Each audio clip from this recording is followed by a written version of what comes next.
Le Niger, en cette journée historique du 17 mars 2025, vient d'annoncer son retrait de l'Organisation internationale de la francophonie.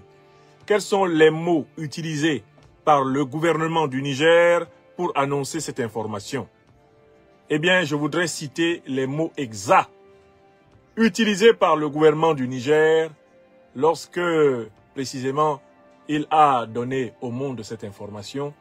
Je vais sur la page du CNSP du Niger et je vous donne lecture du communiqué dont j'ai pris connaissance comme vous. Aujourd'hui même, 17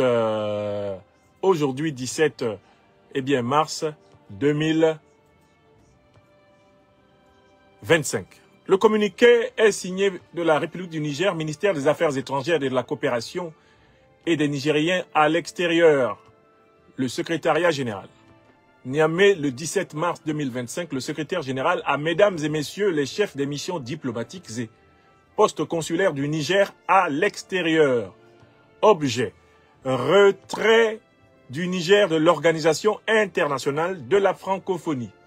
J'ai l'honneur de porter à votre connaissance que par note verbale numéro 003304 MAECNECABM en date du 7 mars 2025, le gouvernement nigérien a décidé souverainement du retrait du Niger de l'Organisation internationale de la francophonie. Je vous saurai gré d'en informer vos juridictions respectives d'accréditation. Signé Monsieur Lawali Labo, secrétaire général du ministère des Affaires étrangères et de la coopération et des Nigériens à l'extérieur. Voilà l'information telle qu'elle nous est donnée. Il y a donc tout d'un coup 3 questions qui doivent se poser. Qu'est-ce que c'est que l'OIF? Deuxièmement, pourquoi le Niger s'en retire-t-il? Troisièmement, quelles sont les conséquences de cette décision? L'OIF, c'est l'Organisation internationale de la francophonie qui rassemble en réalité la plupart des pays francophones du monde, anciennement colonies ou territoires sous tutelle française. La vocation formelle de cette organisation, c'est la promotion de la culture francophone, c'est-à-dire d'abord de la culture française, à travers le monde, et par extension la défense d'idéaux considérés comme propres à la communauté francophone mondiale, idéaux de diversité et de métissage culturel, idéaux, nous dit-on, de démocratie, d'état de droit, idéaux de bonne gouvernance, de développement durable, bref, toute la bonne parole que l'Occident politique a prêchée ces dernières années dans le monde, notamment depuis le XXe siècle jusqu'à ce jour. Ça, ce sont les vœux, ce sont les objectifs idéaux de l'OIF. Mais dans la pratique, l'OIF a été conçu dans le cadre du dispositif d'influence de la puissance française, lorsque celle-ci a, sous la poussée des peuples, eh bien, concédé le processus de décolonisation. Et quand elle l'a détourné de sa vocation souverainiste authentique, indépendantiste authentique, pour essayer d'en faire une décolonisation, eh bien, truquée, une décolonisation manquée, une décolonisation déviée, une décolonisation sous forme de recolonisation. La puissance coloniale française, devenant néocoloniale après les indépendances formelles, a mis en place un système qu'on appelle, grosso modo, le système de la France-Afrique. Occupation militaire, par conséquent, contrôle physique des régimes africains, issus des anciennes puissances, des anciens pays coloniaux et des anciens pays sous tutelle coloniale de la France. Domination économique, et notamment à travers l'outil monétaire du franc CFA, monnaie française utilisée pour maintenir les richesses africaines au plus bas prix et ainsi garantir la mainmise prioritaire de la France sur les richesses stratégiques d'une quinzaine de pays africains. Troisième élément important de l'influence française, l'imposition par des guerres, l'imposition par les coups d'État, l'imposition par des rébellions, l'imposition par l'intimidation et le harcèlement diplomatique de dirigeants indésirés par leur propre peuple, mais imposée depuis l'Élysée par messieurs de Gaulle et Focard, à travers leurs nombreux hommes de main de ce qu'on appelle pendant longtemps le SDES et par la suite la DGSE. Quatrième élément important de la domination france-africaine, merveilleusement étudié par quelqu'un comme François-Xavier Verschave dans son grand livre « La France-Afrique, le plus long scandale de la République française », il y a donc la domination culturelle, le contrôle de la langue, le contrôle de la circulation des idées, le contrôle des prix littéraires, des prix scientifiques, le contrôle, pour ainsi dire, de la circulation des concepts afin de s'assurer que les Africains accepteront de patauger dans l'évolutionnisme colonial, que les Africains accepteront de se soumettre ad vitam aeternam au statut de subalterne dans une hiérarchie du monde où, dès le Conseil de sécurité des Nations Unies, ils sont tous assujettis à la plume de l'ancienne puissance coloniale, devenue puissance néocoloniale la France, avec son statut de penholder détenant ce qu'elle appelle pendant très longtemps son précaré, sa chasse gardée, africaine, ce qu'on appelle aujourd'hui le dispositif socle de la France en Afrique. Alors on a veillé, depuis les pseudo-indépendances des années 60, à imposer à la tête des pays d'Afrique d'expression officielle française, on a veillé à imposer autant que possible des élites corrompues, des élites opposées à l'indépendance, opposées au mouvement souverainiste, opposées au mouvement panafricaniste, opposées à la révolution africaine. Et pour cela, il fallait surveiller les idées. Cette surveillance des idées se faisait à travers, au minimum, 3 boucles. La première boucle, c'est la boucle médiatique. La vérité médiatique était estampillée à partir de Paris, par RFI, par France 24, par Jeune Afrique, par Le Monde, par l'AFP. Et c'est à partir de la place de Paris qu'était redistribué ce que médiatiquement on avait le droit de dire vers l'Afrique. Le plus court chemin entre les capitales africaines passait nécessairement par Paris, cela pendant plusieurs décennies, en termes d'information. Des journalistes faisant la une de l'actualité nationale en Afrique, d'expression francophone, attendant que l'AFP publie les dépêches pour se servir et publier les dépêches au cœur de l'Afrique francophone. Le deuxième moyen d'influence intellectuelle, c'est donc l'Académie française et par extension toutes les organisations d'accompagnement, de surveillance et de promotion de la langue française. Il faut se souvenir que pendant la période coloniale et pendant la période néocoloniale, les Africains ont souffert de la répression linguistique. Ma génération, j'ai bientôt 53 ans, était encore fouettée à l'école pour avoir parlé ce qu'on appelait abusivement le patois, c'est-à-dire la langue de mes ancêtres.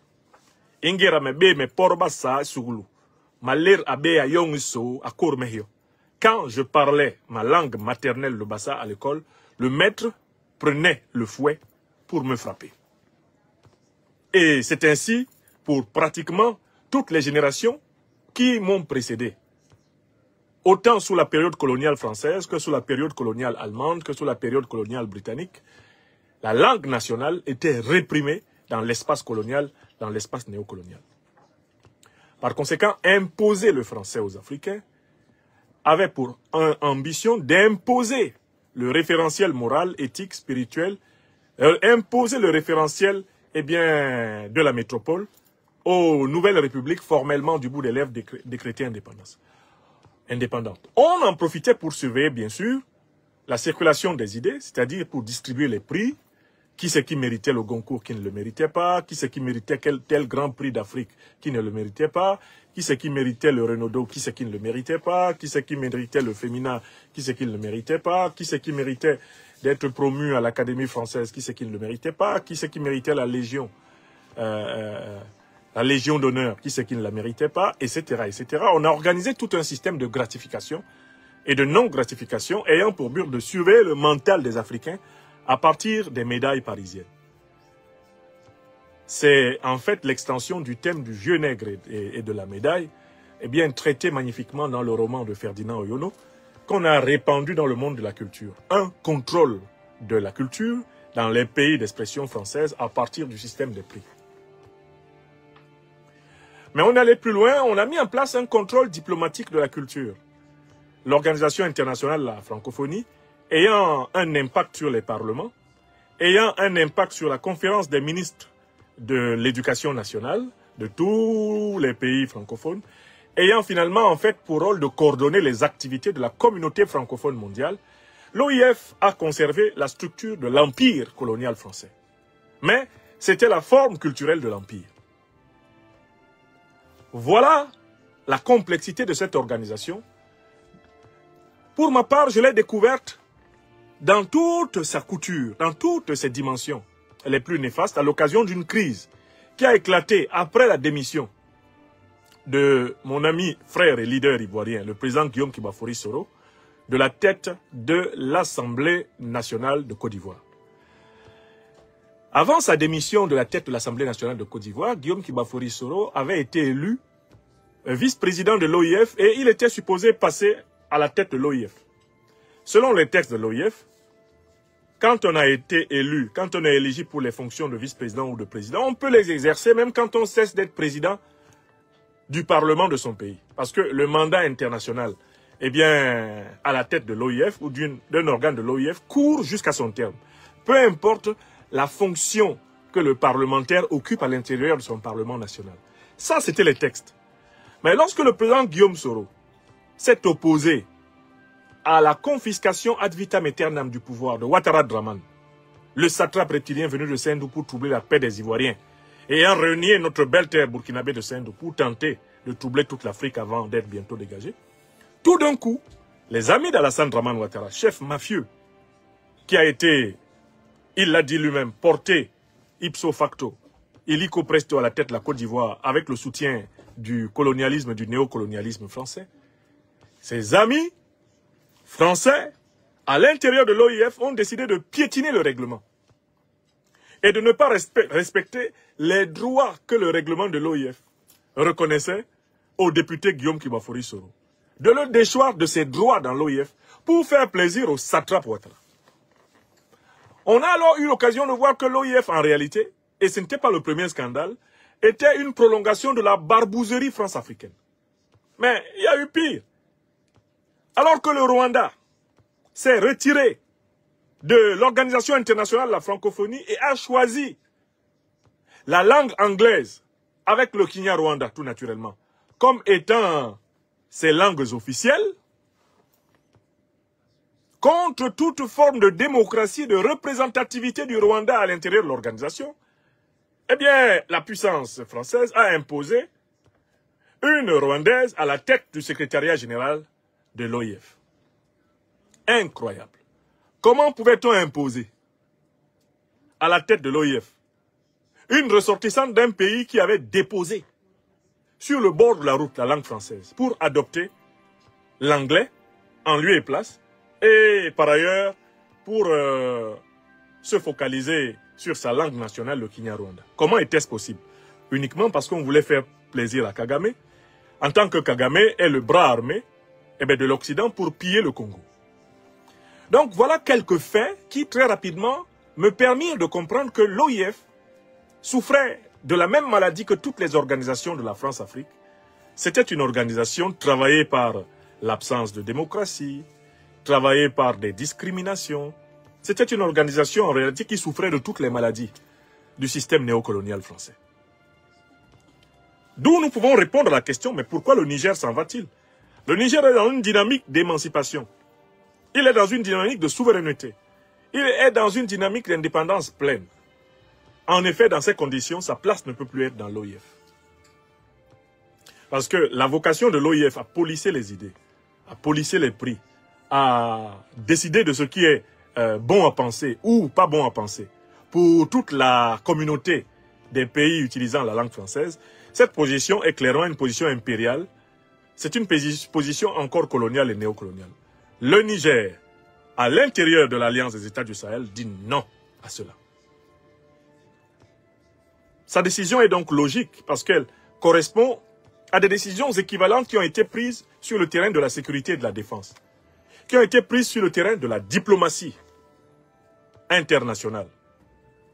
Nous ne sommes pas surpris. Maintenant, nous pouvons répondre à la troisième question. qu'est-ce qui va se passer maintenant que le Niger a pris cette décision? Alors, d'abord, nous sommes habitués à savoir que les 3 pays de la Confédération de l'Alliance des États du Sahel ont une très grande convergence de lecture de leurs intérêts vitaux, de leurs partenaires stratégiques et de leur positionnement. Donc, je peux vous dire, sans risque de me tromper, que la première conséquence à laquelle on s'attend, c'est la démission en cascade des autres pays de l'AES, à savoir le Mali et le Burkina Faso.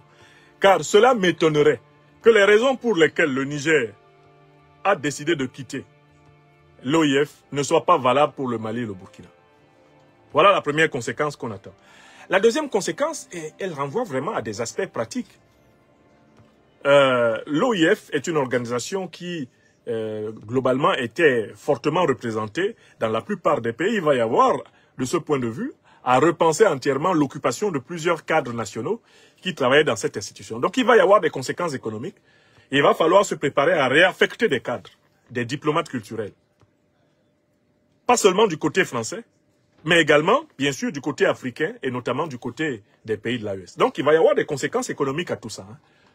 Il y a des sites institutionnels entiers qui vont fermer. Donc va se poser le problème de la réaffectation des cadres, de la réaffectation des personnels. Ça, c'est le deuxième point.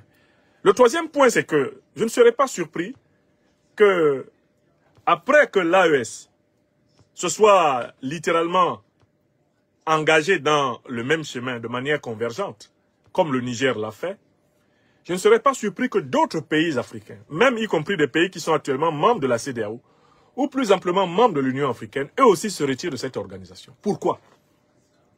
Parce qu'en fait, quand on fait le bilan de l'aide que cette organisation aurait apportée aux pays africains et de ce que l'Afrique a apporté à la France, on se rend compte que rien qu'en prenant le terrain purement économique, jusqu'à cet instant, les échanges économiques entre tous les pays africains d'expression officielle française, les échanges économiques des pays africains d'expression officielle française et de la France sont excédentaires pour la France, déficitaires pour l'Afrique, globalement. Dans son commerce avec la France, l'Afrique francophone est perdante. Donc, en fait, incontestablement, dans le mouvement historique de rééquilibrage des relations franco-africaines, il est inévitable que toutes les institutions qui ont contribué à entretenir cette asymétrie, ce déséquilibre, il est inévitable qu'elles disparaissent. Je peux donc vous dire, sans risque de me tromper, que plusieurs autres pays africains vont sortir dans les prochains jours de l'OIF. Il n'y a pas que les pays de l'AES. Mieux, l'AES est dans une dynamique très puissante qui va également enclencher les autres dynamiques, c'est la sortie du franc CFA. C'est la fin du CFA en Afrique francophone. Lorsque la Confédération de l'Alliance des États du Sahel va porter l'estocade au franc CFA, ce ne sera plus qu'une question de mois, voire à peine d'années, pour les autres pays, que ce soit de la zone UEMOA, la zone ouest africaine ou de la zone d'Afrique centrale, pour mettre fin à cette aberration. Voilà les conséquences inévitables de la décision nigérienne. Et on pouvait s'y attendre, on peut s'y attendre. Tous les pays africains qui vont être gouvernés par d'authentiques panafricanistes révolutionnaires vont mettre fin à cette inféodation culturelle. Écrivez ça. Écrivez ça. Je voudrais aborder maintenant un second sujet d'actualité. Et je voudrais qu'on reparte vraiment au Tchad. Le président tchadien Mahamat Idriss Déby Itno a reçu il y a maintenant 48 heures Madame Marine Le Pen, présidente du Rassemblement national. À l'occasion de cette visite d'ailleurs, on a vu Madame Le Pen sortir de l'avion présidentiel de la République tchadienne. Tout d'un coup, se sont formés au minimum deux camps. Un camp qui dénonce la poursuite de la politique france-africaine et ce qui serait une contradiction avec la rupture récente des accords de défense et de coopération entre le Tchad et la France à l'initiative de la partie tchadienne, dirigée par le maréchal président Mahamat Idriss Déby Itno. Ceux donc qui crient à la trahison de cet élan panafricaniste, et puis d'autres qui, au contraire, appellent à la raison et à examiner la situation concrète, non seulement du Tchad contemporain, mais de la France. Je suis intervenu pour demander à l'opinion d'être attentive à la rationalité, à la logique et à l'intelligence tactique et stratégique déployée par le président tchadien dans cette affaire. Alors, je connais un certain nombre de papes, d'ayatollahs ou de signeurs de fatwa des réseaux sociaux qui aussitôt se sont précipités pour dire « Ah, voilà, c'est l'homme de Mohamed Kaka. Mohamed Kaka lui donne l'argent. Il a eu l'argent. Voilà, il soutient Kaka. » Non, je soutiens toujours ce que j'estime la vérité. Donc, je vais vous expliquer pourquoi le président tchadien, Mahamat Idriss Déby Itno, a tout à fait eu raison d'accueillir Madame Le Pen. C'est de la grande diplomatie. Et ça va être bénéfique au Tchad. Je vais l'expliquer. Pour ceux qui veulent comprendre. Pour ceux qui ne veulent pas comprendre, bon, leur place n'est pas dans mes réseaux sociaux. Qu'ils aillent écouter ceux qui leur répètent sans cesse la même chose.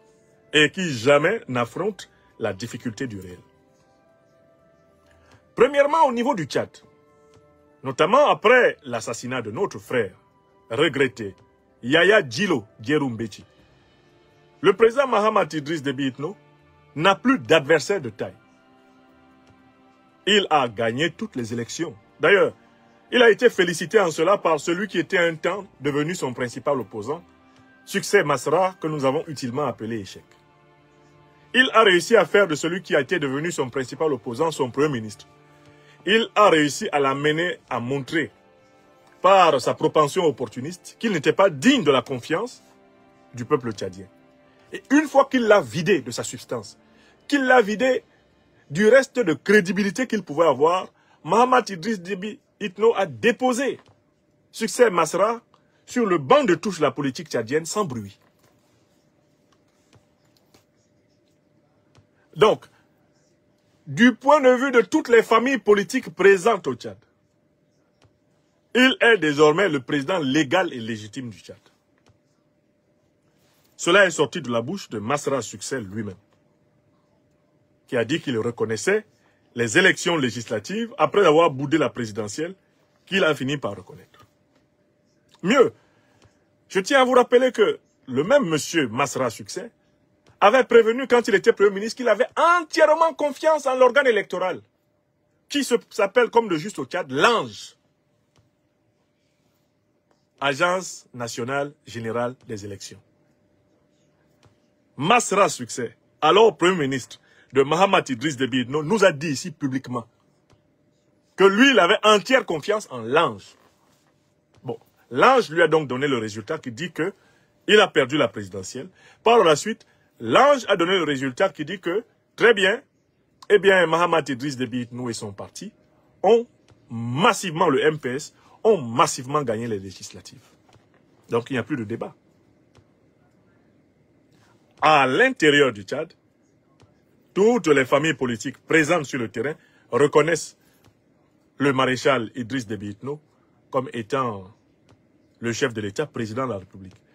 Alors, nous qui sommes placés à l'extérieur du Tchad et qui regardons la quasi-unanimité des classes, des figures de la classe politique tchadienne reconnaissant M. Mahamat Idriss Déby Itno, nous ne pouvons que prendre acte de ce fait qui renvoie à la réalité politique du terrain tchadien. Mais, mieux encore, le président Mahamat Idriss Déby Itno a surpris tout le monde, y compris ses propres partisans du MPS. Il a surpris l'opposition tchadienne et il a surpris les panafricanistes en prenant une décision inédite dans l'histoire du Tchad. Celle de la rupture des accords de défense et de coopération militaire avec la France. Et il a exigé et obtenu le retrait total des troupes françaises du sol tchadien, y compris des troupes américaines. Il a même extirpé les officiers français qui jouaient le rôle de conseillers techniques à l'intérieur de la hiérarchie militaire du Tchad. Au point qu'aujourd'hui, la présence militaire française au Tchad appartient au passé. Par ce deuxième acte, Mahamat Idriss Déby Itno s'est inscrit dans l'un des points fondamentaux de la lutte continentale des Africains, à savoir le retrait des troupes des anciennes puissances négrières coloniales et néocoloniales. Là encore, cela renvoie à la réalité politique. Que l'on l'aime ou qu'on le déteste, qu'on lui en veuille ou pas, Mahamat Idriss Déby Itno a mérité son grade de maréchal quand il a dénoncé les accords de défense et de coopération néocoloniale et quand il a obtenu, jusqu'au 31 janvier 2025, tout le monde a vu le départ de l'armée néocoloniale française du sol tchadien. Ça, tout le monde l'a vu. Personne n'a oublié qu'il avait été installé à la tête du Tchad par la dynastie familiale. Personne n'a oublié qu'un certain 21 avril 2021, le président français Emmanuel Macron, après la mort de l'ancien président tchadien Idriss Déby Itno, père du président actuel Mahamat, le président français en personne était venu introniser. Et alors des centaines de Tchadiens étaient morts, tombés sous la violence du pouvoir. Le président français lui-même était venu introniser l'actuel président tchadien, Mahamat Idriss Déby Itno.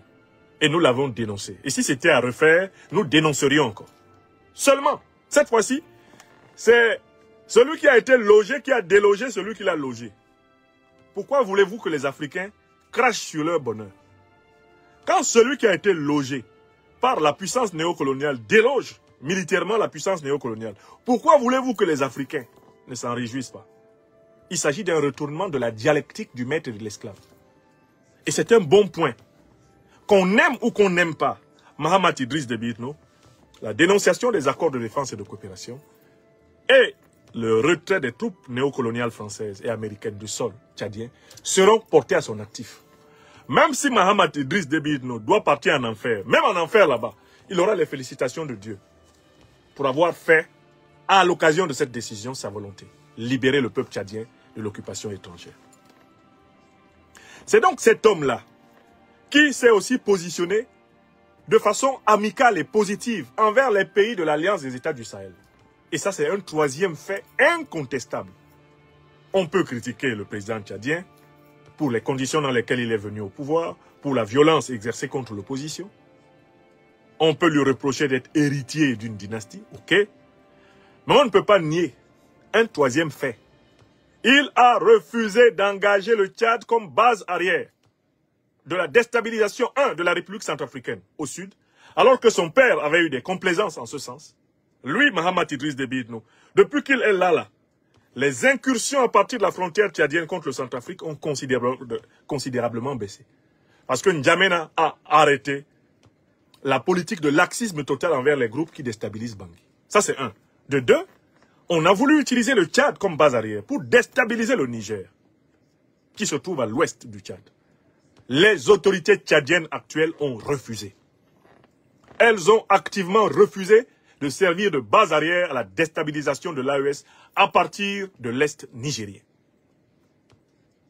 Il y a eu une coopération sécuritaire, fraternelle, étroite entre N'Djamena et Niamey, caractérisée par les allées et venues des hommes forts des deux régimes, pour se prêter main forte contre les organisations. D'ailleurs, c'est la raison pour laquelle le Tchad, pour être puni de n'avoir pas servi efficacement de base arrière contre l'AES, a été livré aux hordes surarmées par leurs parrains otaniens et plusieurs fois l'armée tchadienne a payé de très lourds tributs. C'était des punitions. Et c'est l'une des raisons de la rupture des accords de coopération et de défense. Parce que les actes barbares posés par les mercenaires otaniens contre l'armée tchadienne étaient des punitions contre Mahamat Idriss Déby Itno pour avoir refusé de servir de marchepied pour que le Niger soit fragilisé à partir de sa frontière Est. Tous ces faits se sont déroulés sous nos yeux. Et tout Africain digne de ce nom, doivent prendre cela en compte. C'est donc cet homme-là qui, à l'occasion du dernier sommet de l'Union africaine, a appelé à la levée des sanctions contre les pays panafricanistes révolutionnaires. Le Mali, le Burkina Faso, le Niger et même la Guinée. C'est ce président-là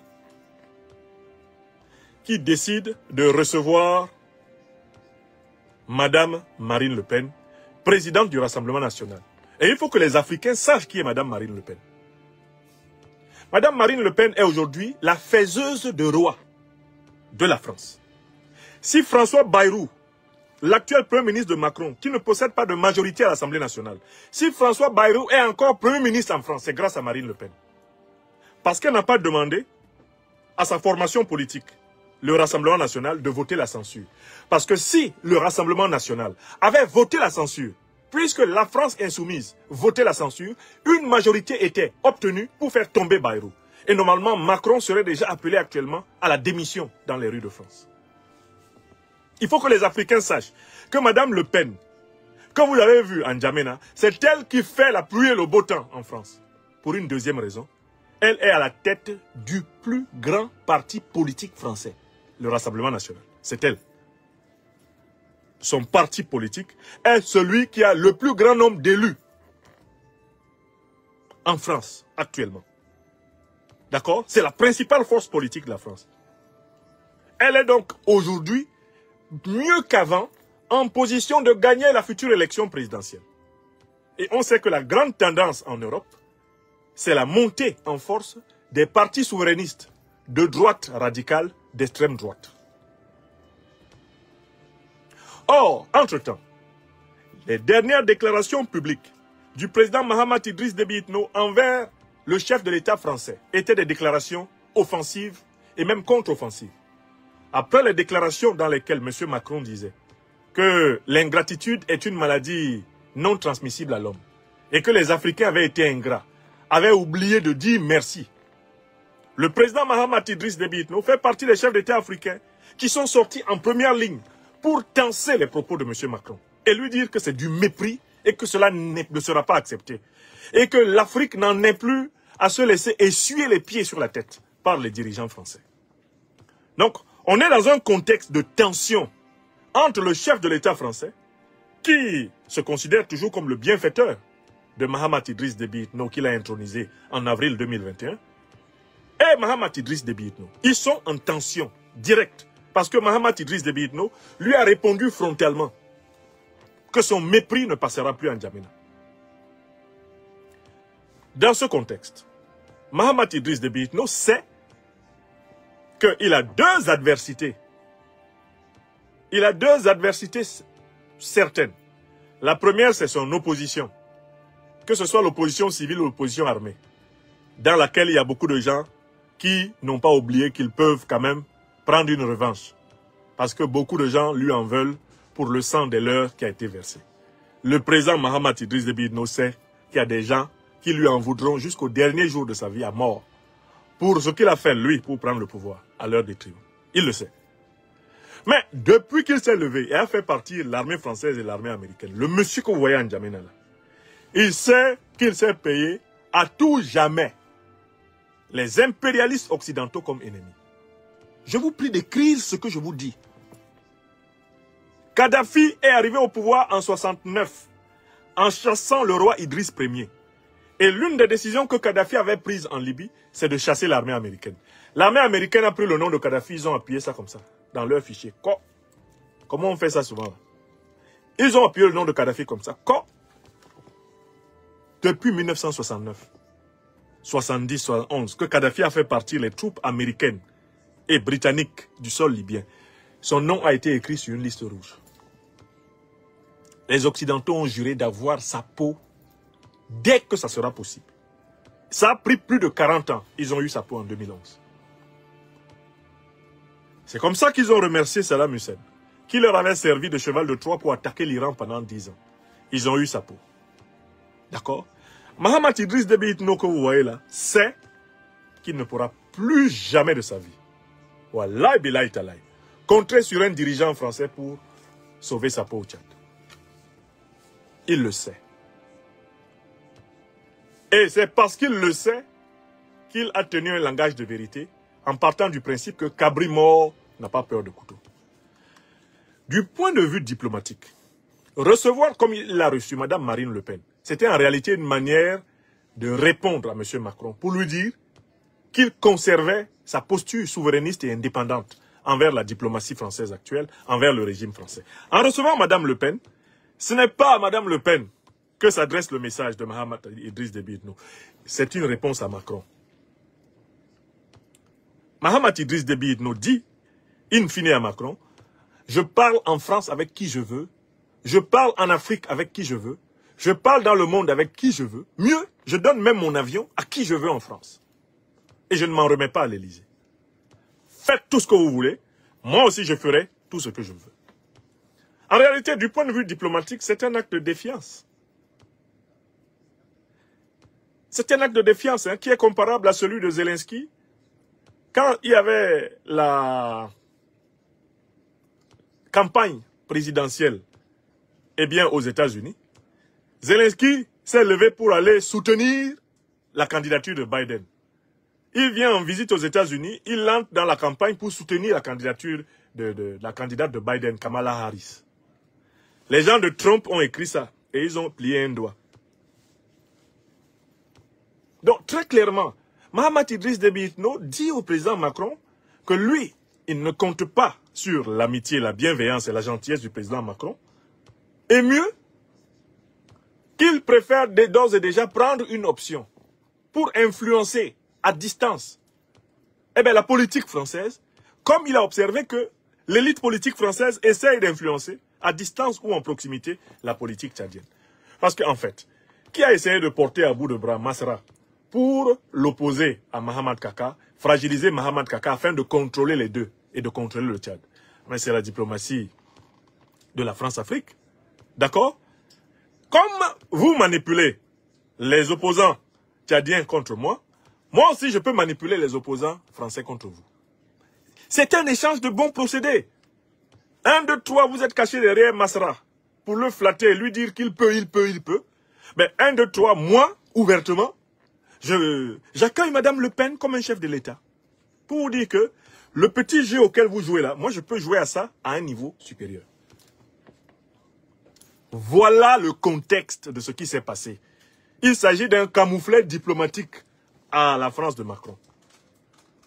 Alors quand les Africains que nous sommes, les panafricanistes en particulier, nous avons à regarder une situation diplomatique, nous avons le devoir de faire preuve de patience et d'aider notre peuple à lire en profondeur ce qui se passe. Non pas à applaudir, mais à lire en profondeur ce qui se passe. Moi, c'est parce que je me suis appliqué à une lecture en profondeur que j'ai compris que la réception de Le Pen était un camouflet à Macron. Qui plus est, je suis allé lire les commentaires de la galaxie macronienne après la réception de Marine Le Pen. Mais le message est passé ici 5 sur 5. Ils disent que c'est un pied de nez de Mahamat Idriss Déby Itno à leur patron. Les macroniens sont furax. Ils sont rouges de colère. Ils jurent leur grand Dieu que Mahamat Idriss Déby Itno va leur payer ça. Alors il y a des gens qui se précipitent pour dire « Oh, vous vous trompez. De toutes les façons, extrême droite, droite, gauche, etc. En Afrique, ils ont les mêmes intérêts. » C'est faux. C'est faux. De Gaulle n'avait pas les mêmes intérêts que Pétain. C'est pour ça que Pétain a fait lancer un mandat d'arrêt avec condamnation à mort assortie contre De Gaulle. De Gaulle a fui. C'est faux. Il n'y a pas unanimité entre tous les membres de la classe politique française. Il n'y a pas d'unanimité ici en France. Et le conflit politique est en train de couver en France. Et vous pouvez être surpris à tout moment par ce qui va se passer en France. Il n'y a aucune unanimité ici. Le chef d'état-major de l'armée française, le général de Villiers, pourquoi est-ce qu'il avait démissionné? S'il y avait unanimité dans la classe, l'élite politique française, pourquoi le chef d'état-major a démissionné? Quand il a demandé que les moyens de l'armée française soient renforcés, que le président Macron l'a envoyé paître en disant « Le commandant ici, c'est moi », le monsieur a rendu sa démission. Aujourd'hui, on est en train de chercher les moyens pour renforcer l'armée française. C'est ce que demandait le général de Villiers il y a 5 ans. Il a été viré pour cela. Donc, il faut aussi que les Africains sortent de l'illusion qu'ici en France, tout le monde est d'accord avec tout le monde. Qu'ils sortent aussi de l'illusion que toute personne qui est française est colonialiste, néocolonialiste, impérialiste. C'est faux. C'est l'ignorance de l'histoire, l'ignorance des sacrifices, des combats, l'ignorance des fraternités de lutte qui lient les mouvements, les hommes, à plusieurs époques et dans des circonstances précises qui peuvent vous amener à faire ces généralisations faciles. Donc, l'épisode de la réception de Mme Marine Le Pen au Tchad n'est pas la continuation de la France-Afrique. C'est un pied de nez de Mahamat Idriss Déby Itno à la France-Afrique. C'est une manière de dire, bon, vous vous mêlez de mes affaires, non? Vous aimez vous mêler de mes affaires, mais je vais me mêler des vôtres. Et je vais le faire ostentatoirement. Je ne vais pas me cacher comme ça pour souffler des éléments de langage à Masra. Non. Moi, j'appelle Marine Le Pen publiquement et je la fais venir dans mon village, à Amdjaras. C'est elle qui vient dans mon village. Vous vous rendez compte? Désormais, les dirigeants français ont besoin de l'avion présidentiel tchadien pour voyager. Mais ça, c'est du point de vue du métalangage, c'est une véritable inversion du rapport de force. C'est l'inversion du rapport de force diplomatique qu'on est en train de voir. Une candidate à l'élection présidentielle française qui désormais a besoin de l'avion du président tchadien. Si la France était dans ce consensus auquel vous pensez, si la France était dans cette bonne entente, si Mme Le Pen, qui est faiseuse de roi à Paris, était en odeur de sainteté à l'Élysée, en tant que principale opposante de France, ce serait élégant de la part de la République française de lui affréter un petit avion. Elle est dans la situation de chef de l'opposition, pratiquement. Et de principal partenaire du pouvoir. Normalement, la République devrait même lui donner un avion. Mais on est en train de la poursuivre ici. Elle a un procès qui lui pend au nez. Qui pourrait l'éliminer de l'élection présidentielle. Oui, Madame Le Pen que vous voyez là. Et donc, quand Mahamat Idriss Déby Itno prend l'avion présidentiel tchadien et la met dedans, c'est une leçon qu'il donne aux autres. Désormais, nous allons faire et défaire qui nous voulons, nous aussi, puisque c'est ce que vous faites avec nous. Vous vous ingérez, nous nous ingérons.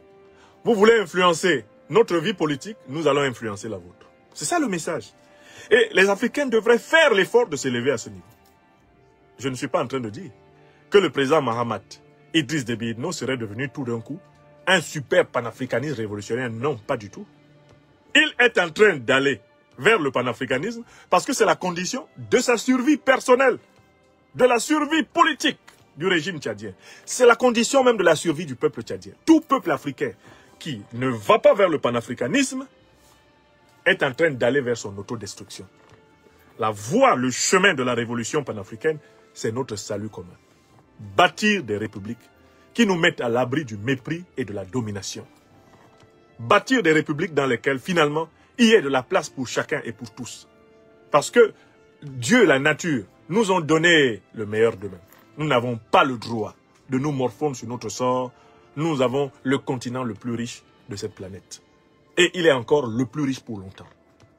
Il nous faut avoir l'intelligence d'en faire le meilleur usage pour que nous, nos enfants, nos arrière-petits-enfants, ne subissent plus jamais les humiliations que nos parents, nos ancêtres ont subies sur les 7 derniers siècles. Donc, en conclusion, s'il vous plaît, regardez les différents éléments que je vous ai donnés, point par point.